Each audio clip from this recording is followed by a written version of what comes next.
ta journée? C'est assez d'émotions pour toi? Beaucoup d'émotions. D'émotions de revoir les gens qui nous ont permis de progresser professionnellement. C'est des gens qui nous ont engagés, mais qui nous ont inspirés tout au long de notre parcours à la CEPAC. C'est vraiment une émotion. Moi, les larmes aux yeux aujourd'hui, la richesse de reprendre contact avec eux puis ce qu'ils ont aussi à dire, fabuleux. Et en quoi ça t'a inspiré, toi, le nouveau PDG là, qui doit conduire cette barque-là? Qu'est-ce qui t'a le plus marqué? C'est les racines, en fait. Dans le fond, aujourd'hui, ce que je vais dire ça dans mes mots, je trouve que je suis pas dans le champ. En ramenant l'ADN profond de l'organisation, le client au cœur, l'importance des territoires, de la richesse humaine, des partenariats aussi. Ça m'a fait du bien, le partenaire en région, de se rappeler ça. Ça m'indique aussi l'esprit entrepreneurial dont ils ont fait preuve, puis qu'on a aussi. Je trouve que pour les 40 prochaines années, on va être bien parti toute la gamme. Mais on a un héritage, puis tu dois le sentir toi aussi. On dirait qu'on n'a pas du sang rouge, nous autres, c'est du sang vert. Sans CEPAC. Je suis Martin Soucy, PDG de la CEPAC. En 2025, la CEPAC a 40 ans. C'est le 20 mars 1985 que le gouvernement du Québec a créé la Société des établissements de plein air du Québec pour rendre accessible, développer et assurer la pérennité des territoires, des attraits touristiques et des actifs qu'il lui confiait. Grâce à la vision et à l'engagement de passionnés au sang vert, un grand réseau de nature et de plein air s'est construit comme une courte pointe. Avec leur travail acharné, ces gens ont gagné la confiance du public, des clientèles, des communautés locales et du gouvernement du Québec. Ça a permis à l'organisation d'étendre ses ramifications au fil des ans avec une succession d'ajouts et de retraits d'établissements sous sa responsabilité. Pour retracer nos racines profondes et bien illustrer l'ADN qui caractérise la CEPAC, j'ai discuté avec des bâtisseurs qui ont mis leur cœur dans la réalisation de notre mission. Ils ont inspiré le bébé CEPAC que j'étais, depuis mon premier emploi étudiant au Parc d'Oka jusqu'au PDG que je suis devenu.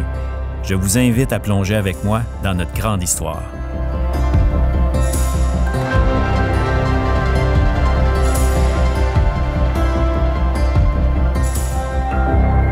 J'ai été le premier cadre de l'extérieur à être engagé à la CEPAC. Bien, à l'époque, le défi il est entier. C'est qu'on est une petite équipe. Quand je suis rentré, il y avait 15 personnes. Il n'y avait rien qui existait. Des dossiers de santé et sécurité, des dossiers d'accident de travail, tout était à faire. Donc, c'était un défi et il fallait répondre. Il y avait quand même une quinzaine d'établissements ou quelque chose comme. Alors, il fallait être partout à la fois. Première chose, le personnel était transféré. C'était d'incorporer ces établissements-là avec une façon de faire qui s'apparentait plus au secteur privé. Puis une des choses, c'était évidemment d'accueillir le personnel, parce que le personnel était transféré. Et ça, c'était un des gros défis là, à l'origine, de rassurer le personnel d'abord, parce que c'était nouveau, puis de les incorporer à la société. Lorsque la CEPAC a été créée en 1985, alors j'étais déjà au Parc du Mont-Saint-Anne. À partir de 1978 à 1985, j'ai occupé différentes fonctions. Et c'était rendu un peu compliqué d'opérer une station de ski dans un contexte ministère. Mais en 1985, M. Michel Noël-Letillier, qui est devenu le premier PDG, c'est vraiment lui qui avait une volonté de faire du Mont-Saint-Anne une station de calibre international. Michel Noël-Letillier était convaincu qu'avec une société qui était plus adaptée à des opérations de terrain, l'efficacité serait meilleure, puis le rendement financier serait meilleur. Parce que le Conseil du Trésor demandait de faire des restrictions budgétaires. Puis une des formules, c'était de prendre des équipements qui étaient lourdement déficitaires en opération ministérielle pour les transférer dans un véhicule plus efficace et plus approprié à des opérations comme celle-là. Et Michel a convaincu le monde de créer une société d'État, ce qui n'était pas évident à l'époque, là, puis transférer les premiers établissements. Les premières années de la CEPAC n'ont pas été évidentes. Beaucoup de gens nous voyaient plus juste comme un organisme qui serrait à vis au niveau des dépenses, qui augmentait les tarifs. Au début de la CEPAC, en 1985, son noyau principal incluait des établissements touristiques dont le Mont-Saint-Anne, le manoir Montmorency, Anticosti et des campings. Un tournant important a eu lieu avec la vente du Mont-Saint-Anne en 1994 et l'arrivée des réserves fauniques en 1995. L'accueil de la station forestière du Chêné et du réseau des parcs québécois en 1999 a consolidé l'organisation, qui a ensuite connu des phases de croissance et de développement. Certains de nos bâtisseurs ont connu la réalité d'établissements avant qu'ils ne soient sous la gestion de la CEPAC. Ils ont eux-mêmes contribué au succès de la transition et de l'enracinement des réserves fauniques et des parcs. Ils nous expliquent comment ils ont semé la graine et enrichi le sol. Comme j'y étais aussi, j'ai pas pu m'empêcher de mettre mon petit grain de sel dans notre histoire.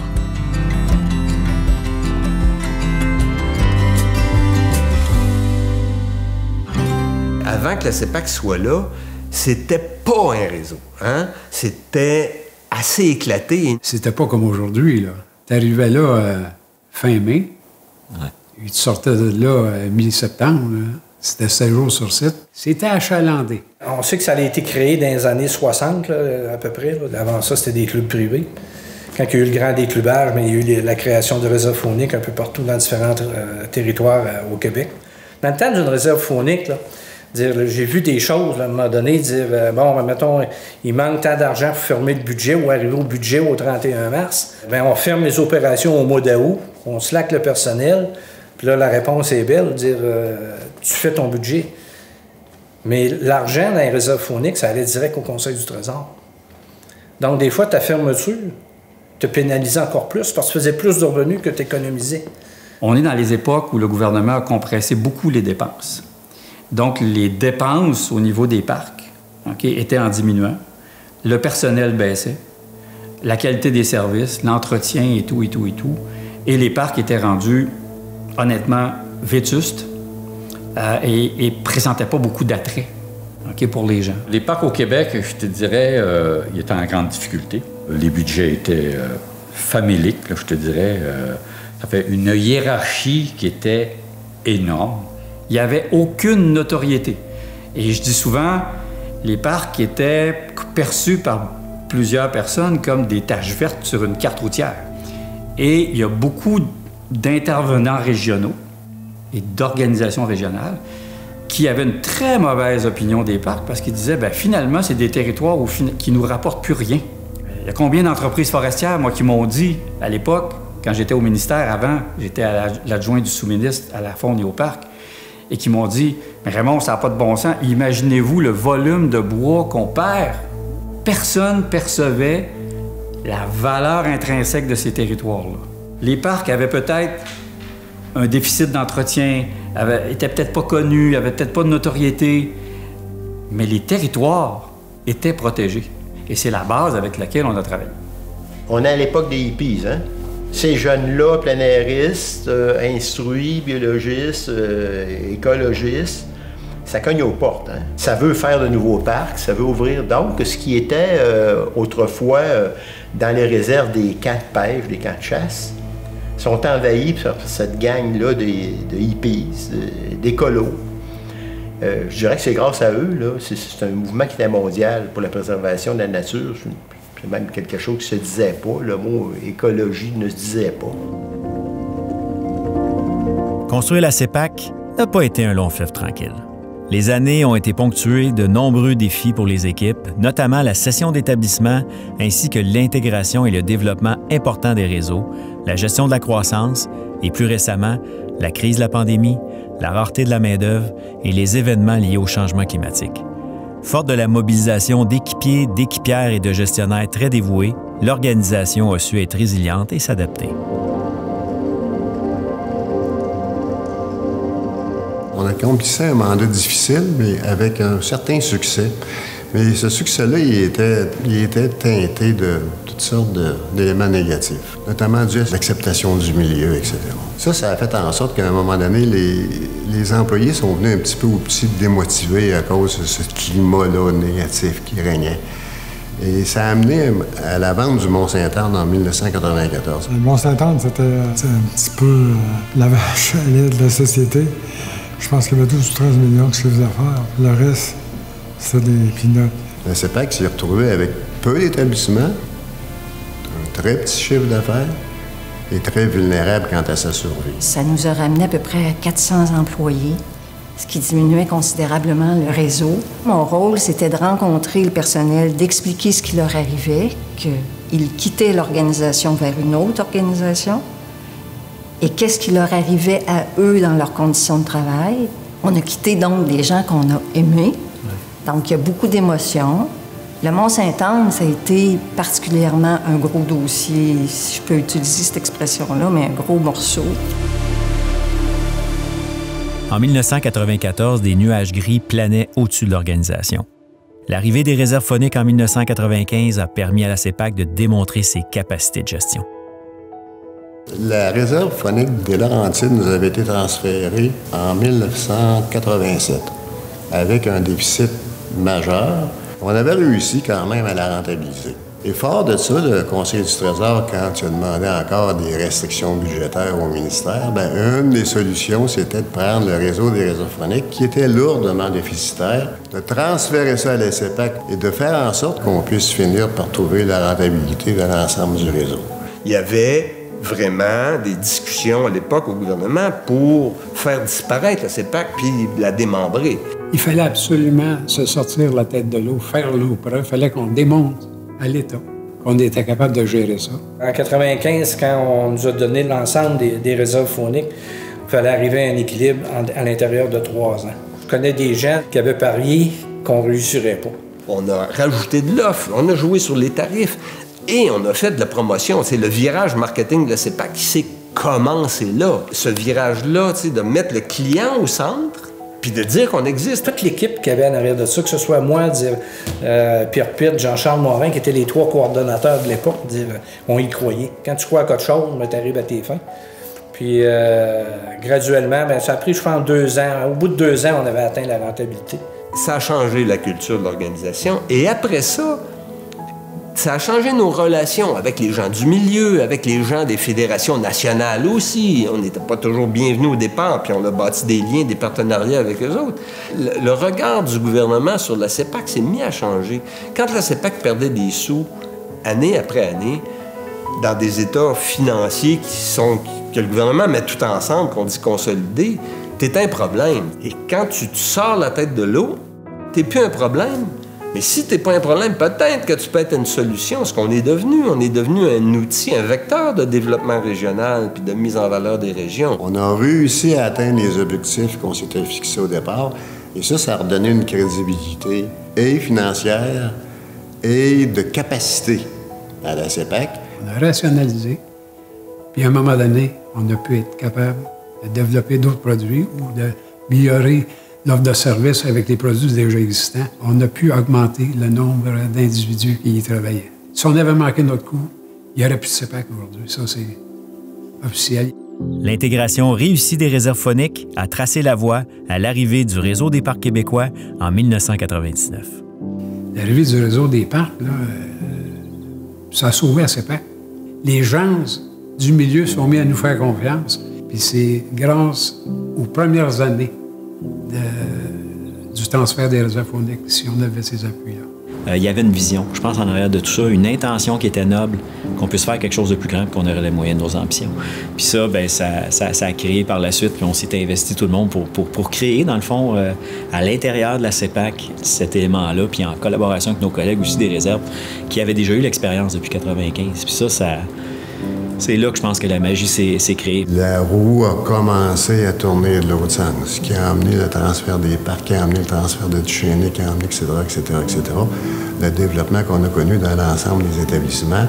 Et en 1999, c'est les parcs qui arrivent, avec une autre mentalité, des valeurs différentes, mais une valeur était commune à tous les deux, c'est la fierté du produit. C'est un beau défi, entre autres. Puis on est parti vraiment de zéro. J'ai été le premier employé de la CEPAC dans les parcs en passant, seul pendant 3 mois.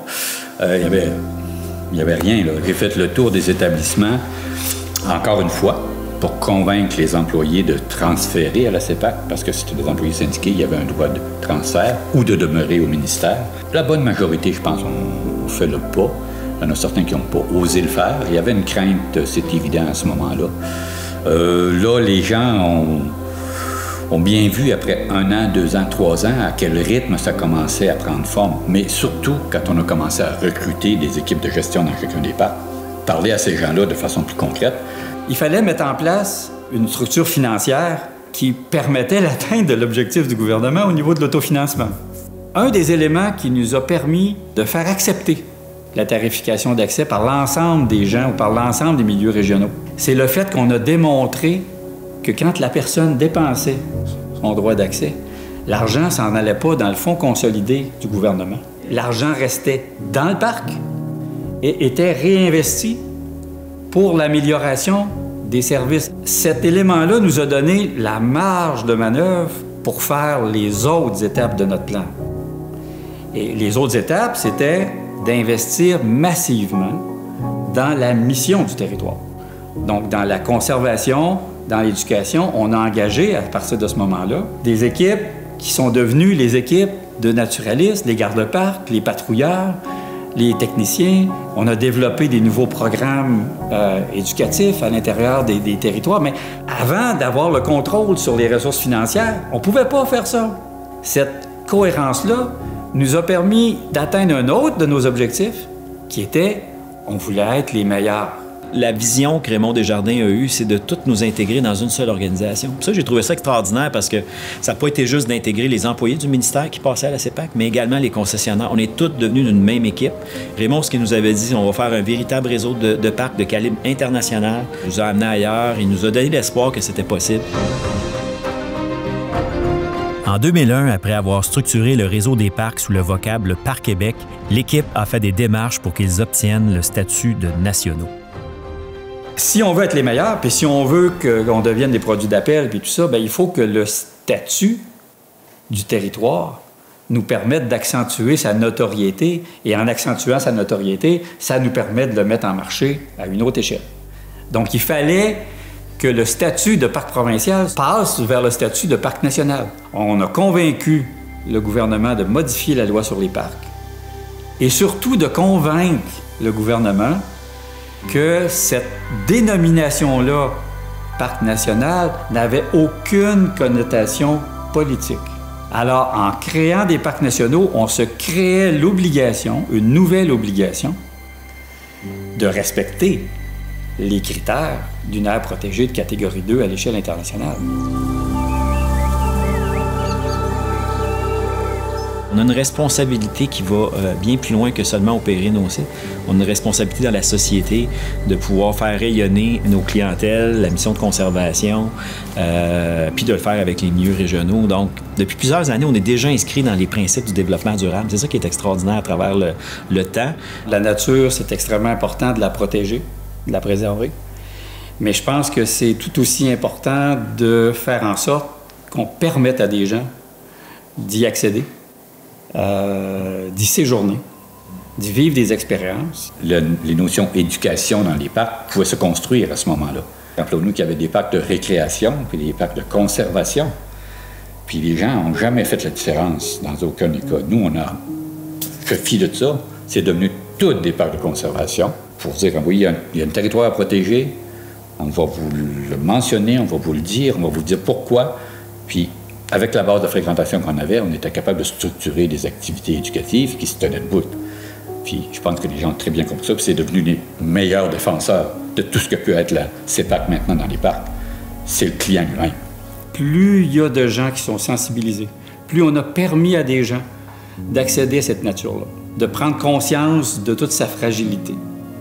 Ces gens-là deviennent ensuite des ambassadeurs qui vont faire des pressions sur leurs députés, sur leur gouvernement, sur les différents paliers d'autorité pour créer de nouvelles aires protégées, pour créer des espaces qui vont permettre la protection permanente de cette nature-là. Moi, je crois que l'accès à la nature, l'accès contrôlé, l'accès bien fait, l'accès bien réfléchi, devient un des meilleurs moyens pour assurer la protection à long terme de cette ressource-là.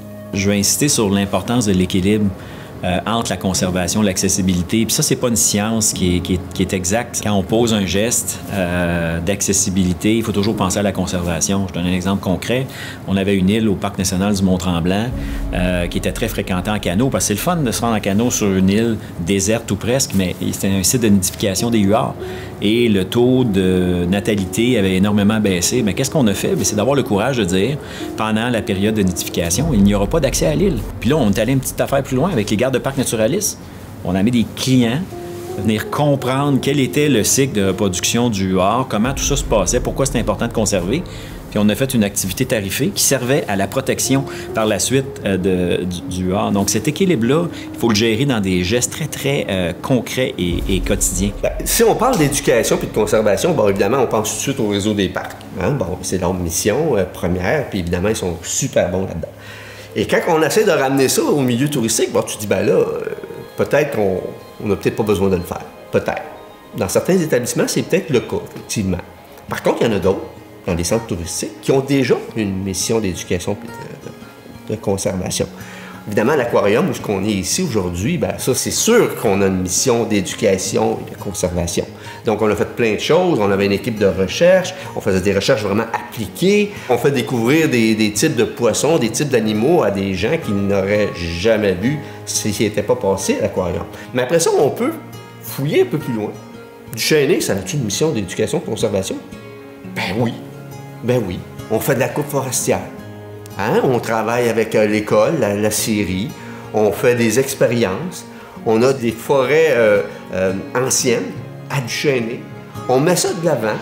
On a des activités d'interprétation. L'humain est très important à la CEPAC, autant celui qui y travaille que celui qui visite nos établissements. C'est pourquoi prendre soin de notre clientèle et être à son écoute a rapidement été une priorité. Il faut absolument qu'on se donne un moyen de s'assurer que le personnel comprend bien la dimension de l'approche client. Qu'est-ce que c'est? Face à ça, je me mets à regarder un peu partout ce qui existe. Et en 1999, j'ai donc proposé au comité de direction de la CEPAC de dire, écoutez, il y a un programme qui existe, qui est élaboré par le Conseil québécois en ressources humaines du tourisme. C'est un programme qui est fait par et pour l'industrie touristique. Ce programme-là existe, mais il est donné généralement en entreprise à du personnel d'accueil. J'ai proposé que cette formation-là soit donnée, mais à tout le personnel de la société, du PDG à l'ouvrier sur le terrain. Alors, le PDG, il suivait la même formation Client Plus, qui était la formation dans laquelle on avait établi le standard de qualité de service qu'on voulait offrir. On va établir ce standard-là et graduellement, on va s'assurer que ça percole dans tous les parcs. Ce qui veut dire qu'un client qui arrive à l'intérieur du parc de la Gaspésie, il va avoir une expérience totalement différente que s'il va au parc du Morford. Mais la qualité de service, le standard de qualité, le type de produit auquel il a accès, la tarification, l'ensemble de ces éléments-là, il va avoir une fonction réseau. Les employés de terrain nous reçoivent comme si c'était des membres de leur famille, quand ils savent, par exemple, qu'on vient du siège social. Et c'est la même chose par rapport aux clients. Quand ils les reçoivent, c'est comme si c'était un membre de leur famille. Donc, ils sont dévoués, ils essaient de leur faire vivre des expériences, leur montrer la bonne mouche, le bon sentier pour eux, vont parler aux enfants. Donc, il y a cette proximité-là de vouloir offrir quelque chose de généreux en plus du territoire, puis la particularité du territoire. Et c'est ce qui me fascine. Et quand je viens un peu blasée de mon travail, un petit coup de terrain, il n'y a rien de mieux que pour te rappeler pourquoi tu travailles pour la CEPAC et tout comment ça peut nous énergiser. Et on est très chanceux d'avoir des employés aussi axés sur les clients.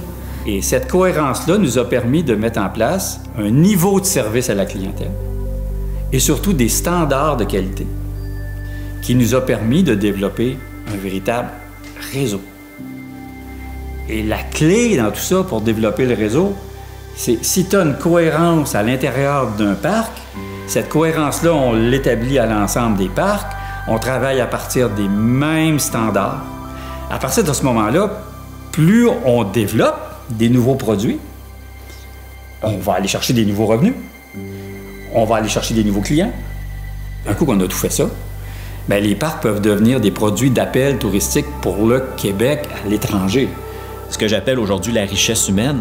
C'est avec eux qu'on crée la magie, en fait, avec la clientèle, qui permettent aussi de conserver les territoires, de s'assurer que tout ça se passe, d'avoir amené dans tous les réseaux la gratuité pour les enfants de moins de 17 ans, d'avoir les équipements gratuits, d'avoir une stratégie d'accueil où on a eu des petits escaliers pour que l'enfant se sente comme un client, puisse parler à l'employé. On a même formé comment accueillir puis se mettre au niveau de cette clientèle-là d'avenir. Là, je pense qu'on réussit quelque chose de grand. Puis c'est ça que le fait qu'on soit dans une seule et même grande famille, on a pu le faire pour les réserves phoniques, pour des centres touristiques, mais également des parcs nationaux. Et ça, dans des initiatives transversales, ça nous donne une force qui est incroyable, puis également une force de commercialisation aussi diversifiée qui est assez unique. Ce qui fait que la CEPAC est la plus grande entreprise touristique du Québec.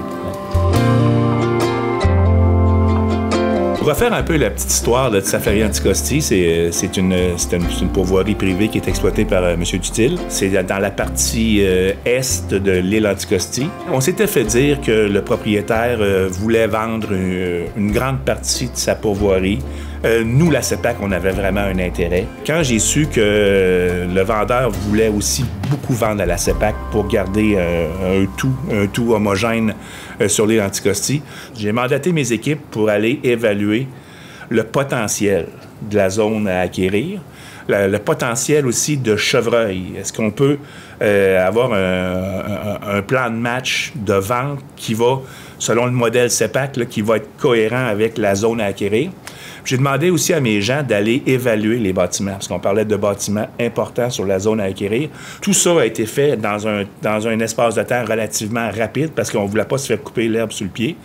Puis, en parallèle, j'avais entrepris des discussions avec mon ministre, avec le cabinet, pour leur expliquer, dans le fond, le potentiel d'unifier la Safari avec CEPAC Anticosti, puis le potentiel aussi pour les chasseurs québécois, puis pour la conservation, dans le contexte aussi que le patrimoine de l'UNESCO s'en venait, puis garder le gouvernement opérateur de la plus grande superficie possible à Anticosti. La CEPAC a la responsabilité des magnifiques territoires que sont les réserves fauniques et les parcs nationaux. Elle assume également la gestion du camping des Voltigeurs, du centre touristique du lac Kenogami et du centre touristique du lac Simon. Des hôtels et des attraits touristiques font aussi partie de notre réseau. Comme les fleurs, ils ont chacun leur couleur. Au manoir Montmorency, présent dès 1985, les établissements se sont joints un par un. Le gîte du Mont-Albert en 1987, la station touristique du Chêné en 1999, l'auberge de montagne des Chic-Chocs en 2005 et l'Aquarium du Québec en 2006. Les bâtisseurs nous racontent cette riche floraison et aussi les défis qu'ils ont dû surmonter. Il y avait des travaux majeurs de rénovation du manoir Montmorency, qui était bien sûr un bâtiment historique, de construction du téléphérique, du pont en jambe à la chute, de l'escalier panoramique, etc. Alors tout ça avec un objectif d'ouvrir le site la veille de la Saint-Jean-Baptiste. C'était tout un défi de réaliser ces travaux-là dans un si court délai, et l'hiver aussi, parce que c'était un hiver très rude. 6 semaines avant l'ouverture, j'ai reçu un appel vers 4h, 5h du matin me disant « Le manoir est en feu ». Alors, je me suis rendu, je pense que je suis arrivé là vers 5h30, 6h, et il n'y avait plus vraiment rien à faire. Alors, le manoir, on perdait le manoir. C'est autour, je pense, on était rendu pratiquement fin juin. Là, M. Jean-Pierre Vézina, qui était le PDG de la CEPAC à ce moment-là, il a annoncé la reconstruction et la date d'inauguration en même temps, qui était le 23 juin 1994. C'était ultra audacieux, mais imaginez aujourd'hui construire, c'est pas un bungalow, ça là. Alors finalement, ça a été inauguré, on a ouvert l'année d'après.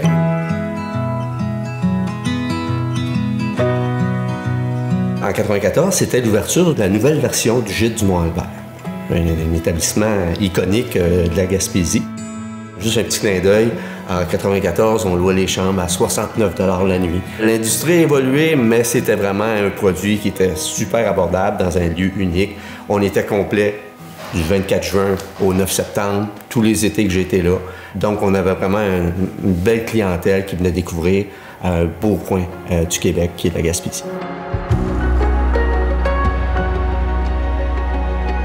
Quand le gouvernement a décidé de transférer le réseau des parcs, il a transféré aussi en même temps la CEPAC, la station forestière de Duchesnay. On m'a offert l'emploi. Et donc là, le principe, c'est qu'on avait un plan de développement. Il fallait revoir un peu toute l'offre qu'on faisait à la clientèle. Alors, quand je suis arrivé, on était 17 employés, m'incluant. Et quand je suis parti 7 ans plus tard, on était rendu près de 200 employés. Donc, on avait investi beaucoup d'argent. On avait créé l'auberge qu'on a ouvert là, en 2005. On est parti de pas grand-chose, puis on a fait, je pense, un beau produit touristique dont la région est très fière.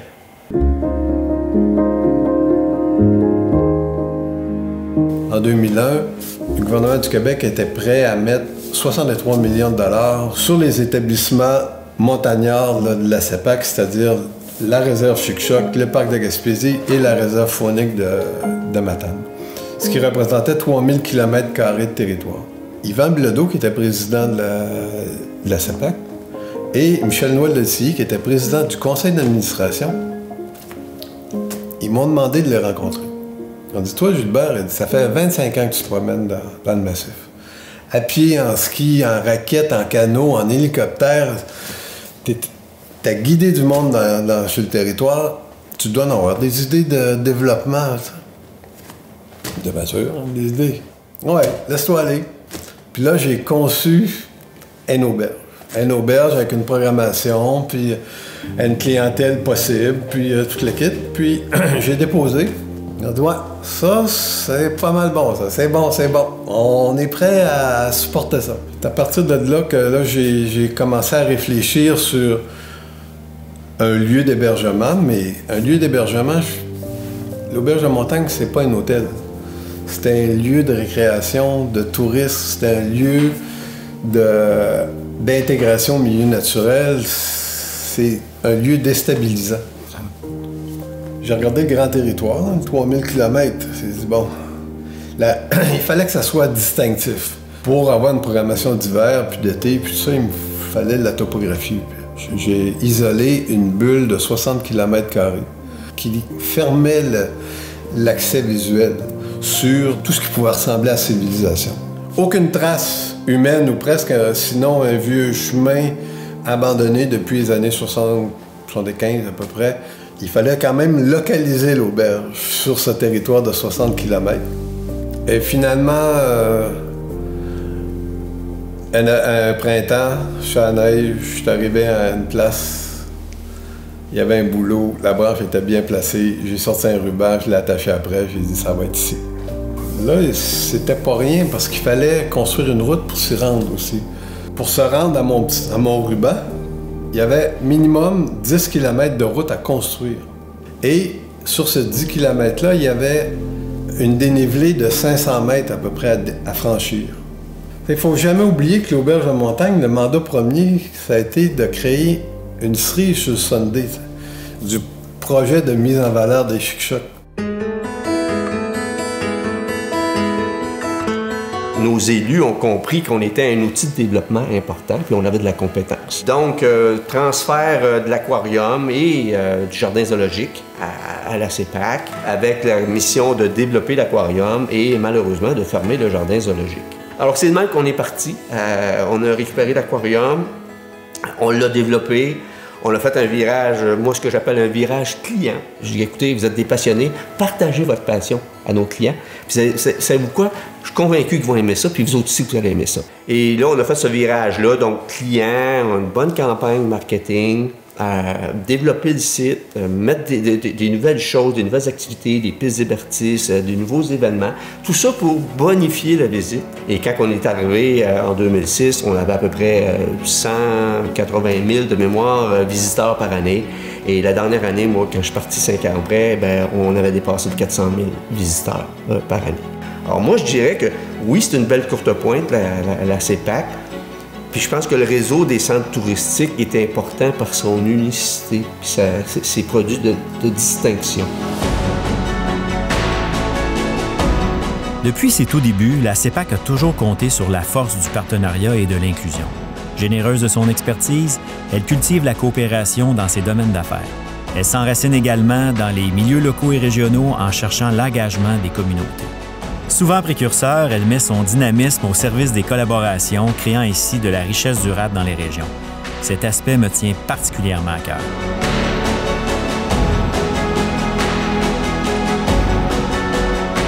En 1994, on a changé l'image un peu, puis un peu le slogan. C'était CEPAC. Partenaire en région. C'était dans le fondement même de la CEPAC. Et là, je parle de la CEPAC comme organisation. Et là, on a fait exprès, effectivement, pour l'afficher. Partenaire en région sur les véhicules. Ah oui. Partenaire en région sur le sigle. Partenaire en région. Nous autres, on est des partenaires avec vous autres. On n'est pas des compétiteurs, on est des partenaires. Pourquoi? Ben, parce que la CEPAC, encore une fois, on est répartis sur le territoire du Québec à grandeur, que ce soit par le biais des réserves fauniques, des parcs nationaux ou des équipements des centres touristiques. On le mettait partout où on pouvait. Graduellement, les gens ont abordé et ont acquiescé dans notre façon de fonctionner puis d'être. Quand les réserves fauniques sont arrivés, c'est arrivé avec un mandat de rentabilité, mais un mandat d'arrimage avec le milieu régional aussi. Ce qui a été mis en place comme approche pour les réserves fauniques, c'est venu fondamentalement changer ce que la CEPAC était dans ses relations avec le milieu régional, avec les partenaires même, je dirais, nationaux. Et c'est là qu'est venue l'idée des conseils d'administration locaux. Bon, c'était pas des vrais conseils d'administration dans le sens où il n'y avait pas un pouvoir décisionnel définitif, mais on a assis les gens des milieux régionaux sous ces conseils d'administration-là et leur opinion, à moins d'une extrême contradiction avec le mandat de la CEPAC, était suivie. Et là, ils ont dit, ah oui, effectivement, on a un poids dans les décisions qui sont prises. Et ça a fait boule de neige, hein?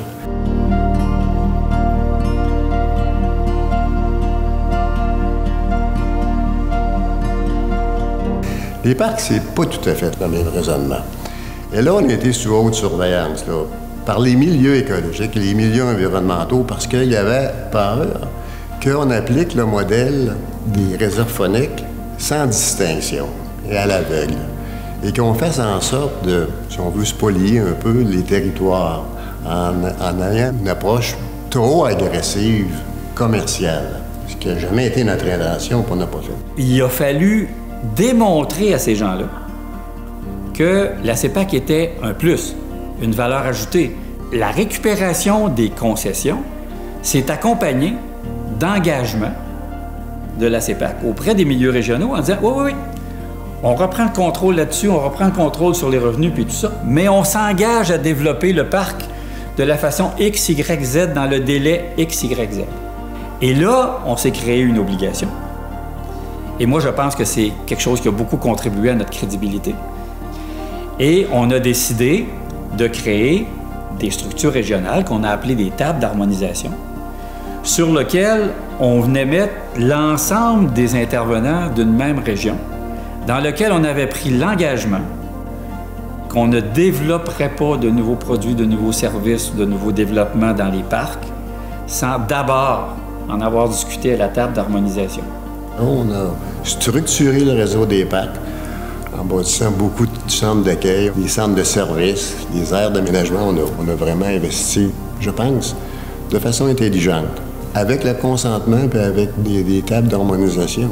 Les gens qui étaient à ces tables d'harmonisation, qui avaient peur d'avoir un investissement trop agressif, commercial, bien, ils étaient d'accord avec l'approche qu'on a prise. On le doit pas mal à Raymond Desjardins qui avait vraiment réfléchi à la question, mais avec Aubin Rouleau, ils ont pris le bâton du pèlerin. Ils ont fait le tour 30 fois de la province pour rassurer tout le monde, rencontrer les concessionnaires, parce que là, l'idée, c'était d'en faire un réseau structuré, ce qui n'était pas le cas à l'époque. La culture de la CEPAC, là, c'est une espèce de pragmatisme puis une approche de solution sans perdre de vue les grands objectifs qu'on a, mais aussi une sensibilité à l'environnement. Puis quand je mets dans l'environnement, il y a l'environnement naturel, mais il y a l'environnement sociopolitique aussi, autour des établissements. Puis ça faisait partie des messages puis du travail qu'on faisait. On allait sur le terrain, on siégeait sur toutes ces tables-là pour transmettre la culture, puis la bâtir, la culture, parce qu'on l'a bâtie ensemble. Sur ces tables-là, on retrouvait les chambres de commerce, le monde du tourisme, les municipalités, les groupes environnementaux, les Autochtones, et des gens qui, normalement, se parlent pas. J'avais déjà une expérience à cause de Wakanichi. J'avais travaillé avec des montagnais, mais des cris surtout. 50% des cris avec qui je travaillais parlaient ni anglais ni français en 73. Fait qu'il y a des bouts on parlait par signe, mais à un moment donné, tu te mets à apprendre quelques mots en cri. Les autres se sont mis à apprendre quelques mots en français puis en anglais. Fait que quand on s'est fait transférer le réseau des réserves phoniques, j'étais allé voir les conseils de bande. C'est toujours la même chose. Si tu vas affaire avec leur gouvernement, si tu passes par leur gouvernement, ils vont t'indiquer c'est qui la ressource avec qui transiger. Graduellement, c'est comme ça que j'ai entretenu des contacts avec les différentes communautés. La CEPAC, elle, n'est pas le négociateur du gouvernement dans les dossiers autochtones, puis c'est correct, il faut bien qu'on comprenne notre rôle. Notre rôle est double. Sur le terrain, nous, on doit faire en sorte qu'on développe le plus de bonnes ententes avec les communautés qui peuvent mener à des partenariats d'affaires dans certains cas.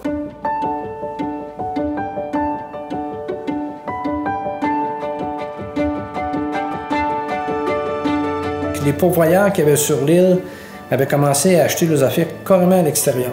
Ils faisaient moins affaire avec les gens de Pont-Meuny. Ça, c'était une petite affaire. Moi, j'avais dit au monde, nous, on fait le business avec vous autres.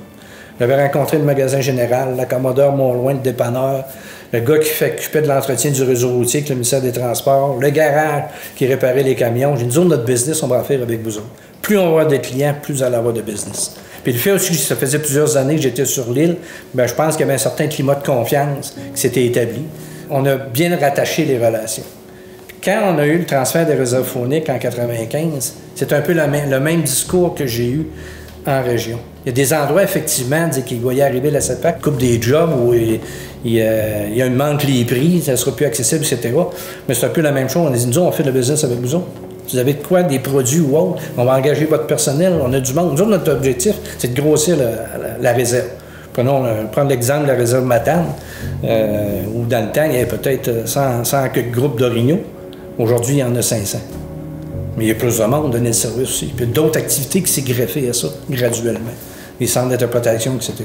C'est important de rencontrer, en tant que coordonnateur, je pense que c'était notre rôle le plus important, d'aller rencontrer les gens du milieu.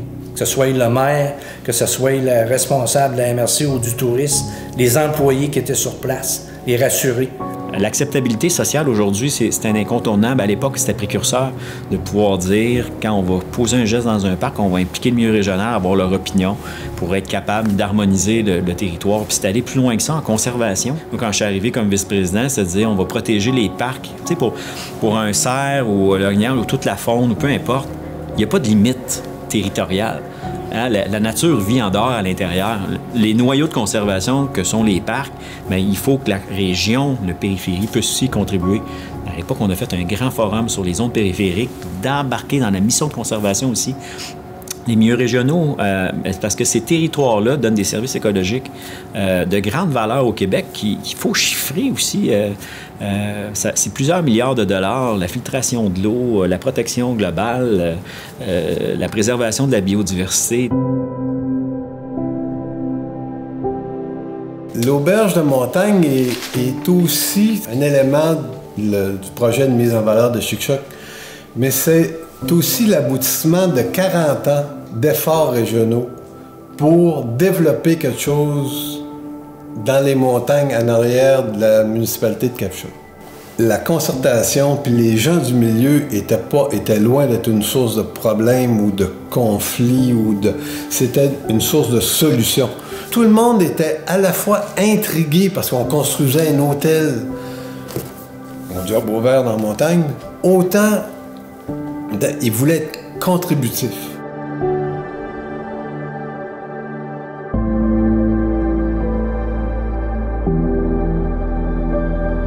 On a démontré au gouvernement qu'on était un outil de développement incroyable pour le Québec parce qu'on est répartis partout dans le territoire.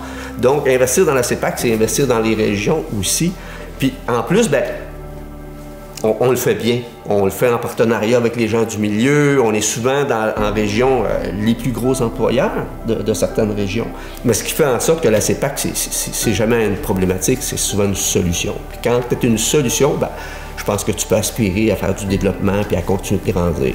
Donc, développer des partenariats, ça fait partie un peu de l'ADN de la CEPAC. Donc, qu'est-ce que l'établissement de la CEPAC peut amener à la région ou à l'association ou à l'organisme, et qu'est-ce que l'organisme peut amener à la CEPAC? Mais je pense que si la CEPAC donne l'opportunité à une petite organisation d'avoir un plan d'affaires qui se tient, puis qu'on le supporte là-dedans, ben, je pense qu'on fait notre travail aussi de développement socio-économique. On a voulu écouter un peu les clients, puis regarder qu'est-ce qu'on pouvait leur offrir qui répondait à leurs besoins. Et je pense que ce qu'on a réussi à faire au cours des années, ça a été d'essayer de réfléchir à l'élargissement d'une gamme d'activités d'hébergement. On va commencer par faire des sentiers, on va faire de l'hébergement, des activités qui vont croître à un rythme constant pour équilibrer les deux. Fait qu'on a voulu créer du repeat en faisant vraiment des activités concrètes, que ce soit la randonnée, comme je disais, du vélo, du canot, des via ferrata, et j'en passe. On a fait un peu de tout. Le meilleur exemple de ça, c'est le prêt à camper. Ça a été une révolution au Québec.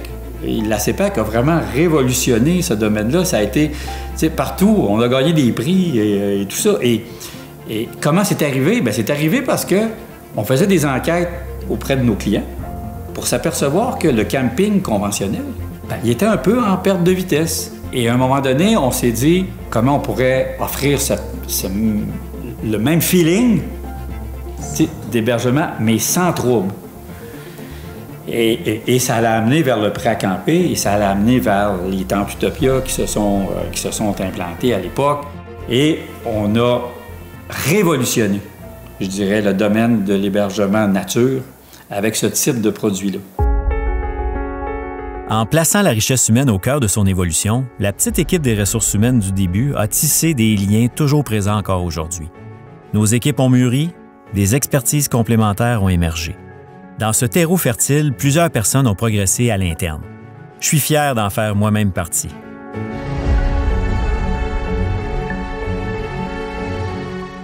Il y avait un besoin sûr de sécuriser le personnel.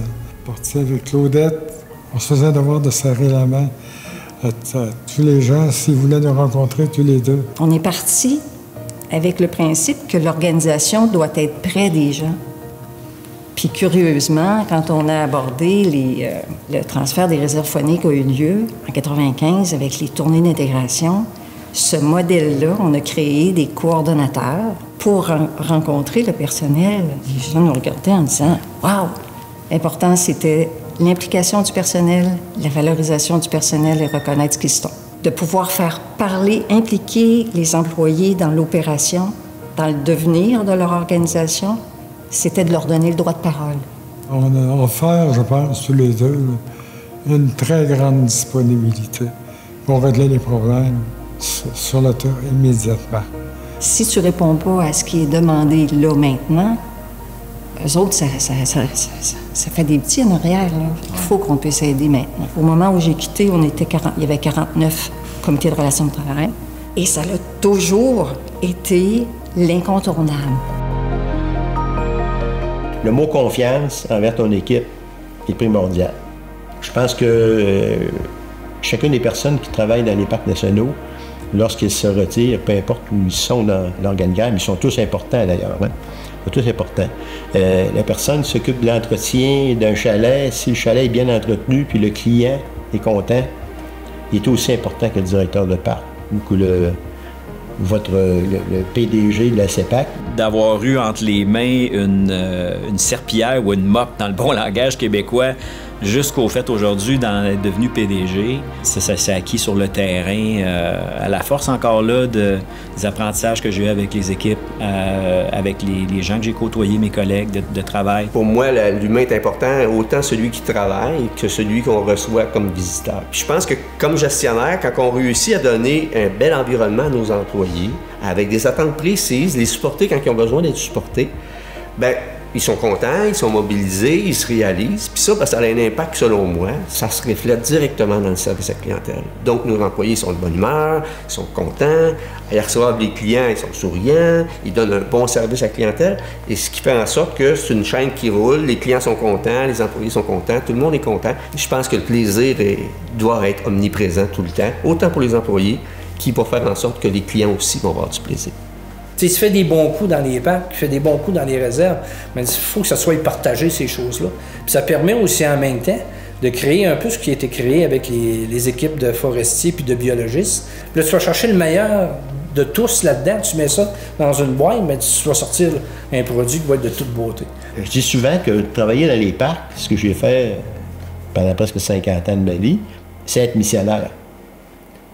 Tu n'es pas un fonctionnaire ordinaire, tu es investi d'une mission, une noble mission, à savoir préserver les générations futures, rendre accessible ce qu'il y a de plus beau au pays. Moi, je disais que j'avais la plus belle job au monde. C'est un job d'une variété incroyable. Pourquoi on travaille à la CEPAC? On aime la CEPAC, là, puis c'est la fierté de la CEPAC, mais c'est le grand lien qui unit tout le monde, puis les employés, cet amour de la nature, là. Ce qui me sautait d'en face, là, c'est que les gens, là, c'était tous des maniaques, des passionnés du plein air. Dans leur façon de parler, là, on se rendait compte qu'ils voulaient la faire vivre aux autres. Donc, ces gens sont passionnés, puis ils veulent le transposer leur passion à nos clients. C'était le fun de faire ce qu'on faisait. On sentait que tout le monde travaillait dans le même sens. Il y avait une volonté réelle d'atteindre les objectifs. La nature, le contact avec les autres humains qui sont les clients, puis la fierté de cette organisation-là, ça unit tous les employés. La passion, pour certains, ça va être du territoire dans lequel ils travaillent. D'autres, ça va être la passion de la mission. D'autres, c'est la passion du client. Mais à la CEPAC, on a des employés passionnés. L'organisation de la CEPAC repose, oui, c'est une entreprise, oui, elle va perdurer dans le temps, mais à la base, elle a été créée par des gens qui y croyaient, qui avaient des valeurs, qui ont inculqué une culture. Et j'ai eu la chance de les côtoyer. Moi, j'ai basculé entre travailler avec eux, les bâtisseurs, et aller vers l'avenir dans une mouvance parfois assez intense. Et moi, c'était mon centre de ski. Je prenais ça comme mon entreprise, tu sais. Moi, je trouvais ça super excitant que la CEPAC arrive là, parce que moi, ça me permettait en tout cas d'exprimer mon esprit d'entrepreneurship. Je voyais la possibilité que la CEPAC pouvait amener, là. Raymond avait eu la chance, ce qui m'avait impressionné, de visiter plus de 200 parcs nationaux et sites naturels à travers le monde. C'est le secret de ce qui a fait qu'on a été plus innovant, qu'on s'est battu aussi tout le monde ensemble, puis qu'on a gardé cette espèce d'esprit d'entrepreneurship qui nous a permis d'amener tout le monde ensemble, ce réseau-là ailleurs. Créer une culture sépacienne, une culture de baser ses résultats, tourner vers les clients puis les employés, d'une approche pragmatique là, qui permet d'arriver à des résultats avec de la souplesse. Moi, je pense que j'ai contribué un peu à ça. Ça faisait partie de mes valeurs personnelles. En voyageant dans tous les autres parcs canadiens, en côtoyant ceux qui étaient en charge des autres parcs canadiens, j'ai réalisé qu'ils étaient époustouflés, ébahis par ce qu'on faisait à la CEPAC avec le réseau des parcs.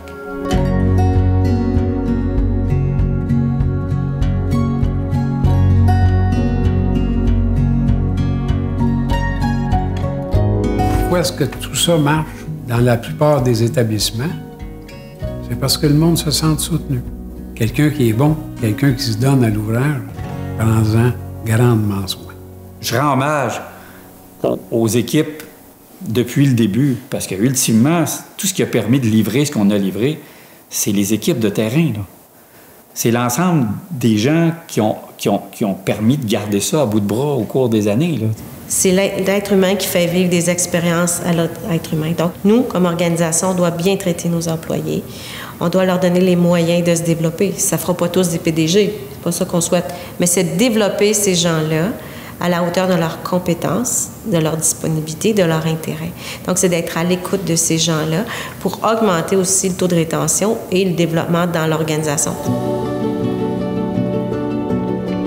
En parlant avec les bâtisseurs, on entend souvent les mots « solution » et « passion ».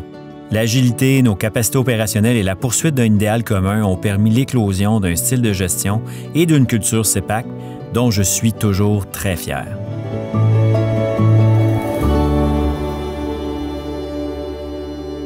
La CEPAC a démontré depuis sa création qu'elle est une structure agile.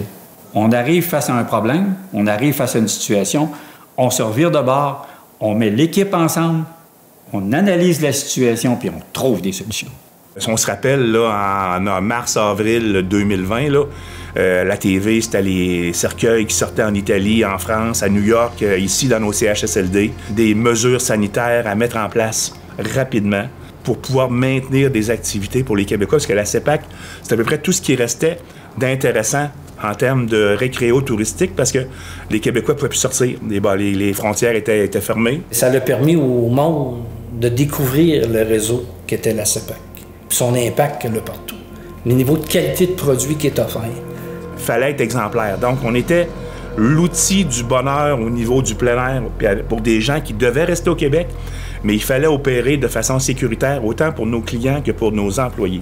Comment s'organiser pour être capable de livrer notre produit pareil. Tous les jours, il y avait une équipe centralement qui nous envoyait tout ce qu'on avait le droit, ce qu'on n'avait pas le droit de faire. Un coup que ça l'a ouvert un peu plus, moi je vais prendre l'exemple quand j'étais à Rimouski, il fallait éliminer des choses qui pourraient transmettre la COVID, si on enlevait ça, tu sais. Après ça, de mettre des stations de lavage pour les clients et les employés à l'entrée de tous les chalets. C'est ça qui a été mis en place. Mais les employés ont embarqué là-dedans, sans problème.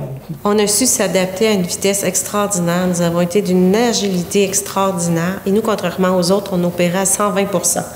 Donc, il a fallu que tout le monde mette du sien. Tout le monde a pris un rôle, tout le monde s'assumait, tout le monde livrait le petit bout qu'il avait. Donc, nous, ça a renforcé, je dirais, l'organisation pour dire « Hey, il n'y a pas grand-chose qui nous arrête, hein? » La pandémie, elle était mondiale et nous, on a reçu 12 millions de jours de visite cette année-là. Donc, tout était calculé beaucoup plus complexe sur l'ensemble, sur toutes les mesures d'hygiène, tout ça, les zones de circulation, tout ça, et on a fait 12 millions avec les employés que nous avions, avec les contraintes que nous avions. Ça a été la plus belle démonstration de dire qu'il n'y a rien qui va arrêter la CEPAC. Le personnel de la CEPAC, c'est des gens d'action. Le plan de match était en avant, on livre.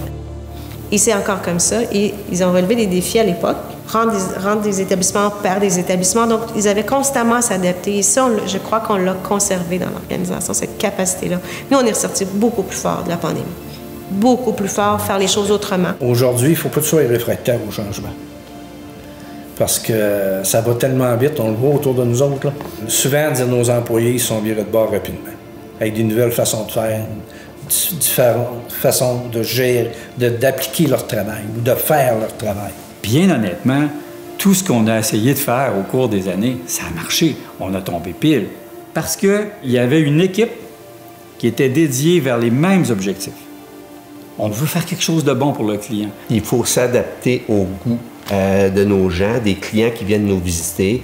Ils payent, donc c'est normal qu'on essaye vraiment de les satisfaire. Et pour ça, ben oui, il faut faire preuve d'agilité. Les choses changent, donc il faut s'adapter. On ne peut pas faire les choses comme on faisait il y a 25 ans.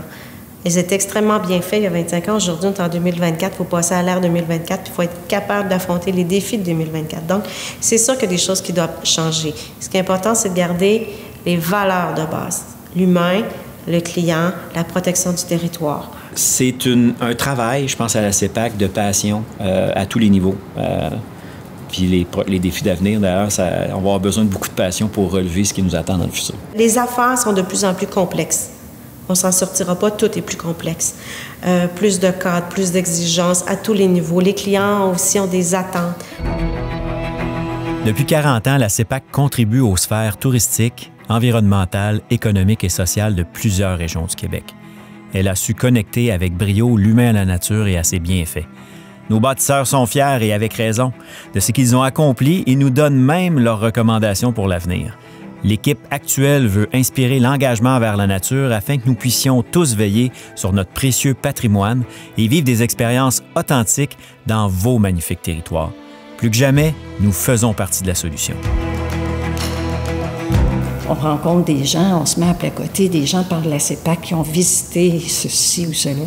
Puis moi, je dis encore « on », puis je défends l'organisation. Je dis « bon Dieu, on sort de la CEPAC, mais la CEPAC ne sort pas de nous autres. » Ma plus grande fierté à la CEPAC, c'est les beaux projets de développement qu'on a réussi à faire à travers l'opération. Gérer l'équipement, c'est déjà un bon travail, mais gérer le développement en même temps, ben ça donne beaucoup de défis. Puis quand tu réussis, ben c'est évidemment très valorisant pour l'équipe là, quand on réussit à ouvrir là, en temps, en respectant les budgets et avoir un produit de grande qualité. Ça se peut-il qu'un petit gars du Bic se retrouve directeur à l'île d'Anticosti de tout ce territoire-là.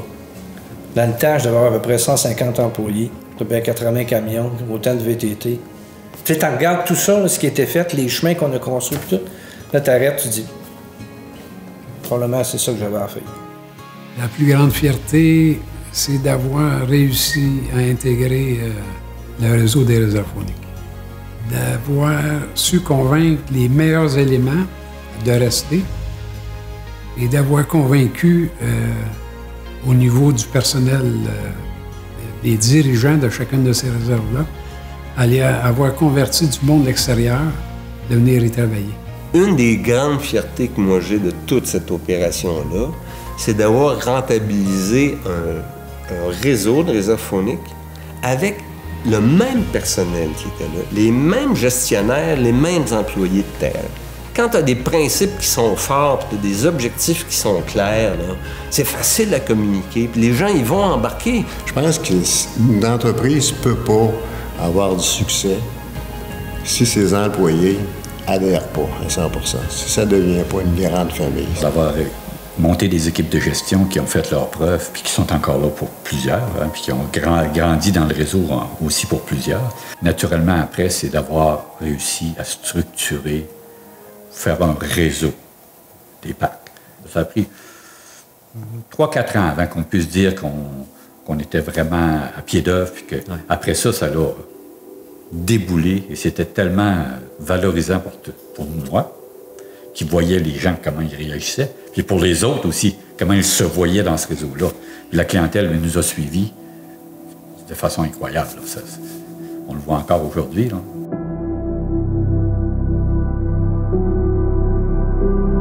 Il faut absolument que toutes les décisions de la CEPAC, que le client soit au centre de toutes les décisions de la CEPAC, que toutes ces décisions-là soient prises en fonction de la satisfaction des besoins du client. Il faut absolument que la CEPAC continue à garder son efficacité de gestion, sa capacité de régler les problèmes rapidement. La CEPAC, c'est une organisation qui a développé une notoriété qui est unique. On gère des territoires avec des statuts particuliers, que ce soit des parcs nationaux, que ce soit des réserves phoniques. Je pense qu'il faut vraiment mettre l'accent sur les territoires. Bien, je pense qu'il faut rester à l'affût, il faut rester agile. Alors, je pense que si on veut rester dans la tête des gens, bien, il faut être capable d'offrir des produits de bonne qualité à un prix quand même accessible. Moi, je pense qu'on entend notre vie. Il y aura toujours une CEPAC. Tu ne pourras pas privatiser un parc. Même les Américains ont compris ça, que ça ne se privatise pas un parc. Je regarde la CEPAC aujourd'hui, c'est une entreprise de pointe dans le tourisme plein air. C'est la référence québécoise. La CEPAC, selon moi, a une très belle avenir. Elle a tout pour réussir. On a les territoires, on a la richesse humaine, on a l'appui du gouvernement et on est l'entreprise chouchou des Québécois. Puis, ben, moi, je vois la possibilité pour la CEPAC d'être encore un acteur plus contributif au niveau de la conservation au Québec. Les grands pans de conservation, ils vont se faire dans un territoire public, ils ne se feront pas en territoire privé. C'est bien que la conservation en territoire privé, mais ça nous prend de la superficie, il faut qu'on protège. Puis la CEPAC, elle a une grande expérience en conservation, elle peut être un leader à cet égard-là, donc c'est un bel avenir. Une société d'État, il y en a de toutes sortes. Il y en a qui gèrent des musées, il y en a qui vendent de l'électricité, il y en a qui vendent du pot, il y en a qui vendent de l'alcool. Mais la CEPAC, elle ne fait pas ça. Sa distinction, c'est qu'elle met en place des services qui permettent de créer des souvenirs de famille, des souvenirs entre amis. C'est une place où, tu sais, grâce aux services puis aux infrastructures de la CEPAC, il y a des gens qui vont au-delà de leur capacité physique, des fois intellectuelle. C'est une source de bonheur. Une source de bonheur qu'il n'y a aucune autre société d'État peut offrir. Moi, je pense que c'est incontournable. La CEPAC, elle a un avenir radieux parce que tout le monde cherche le bonheur.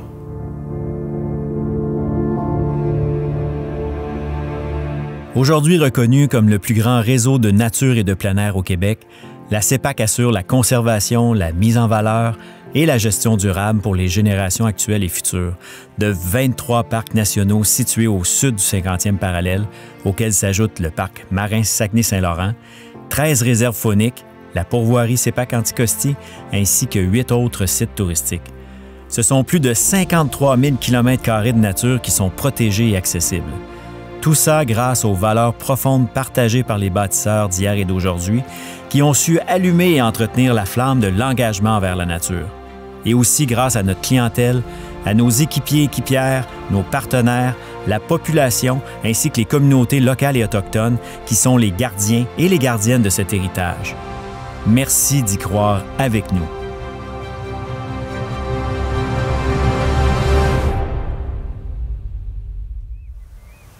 On a vécu tous les deux une période de grand développement.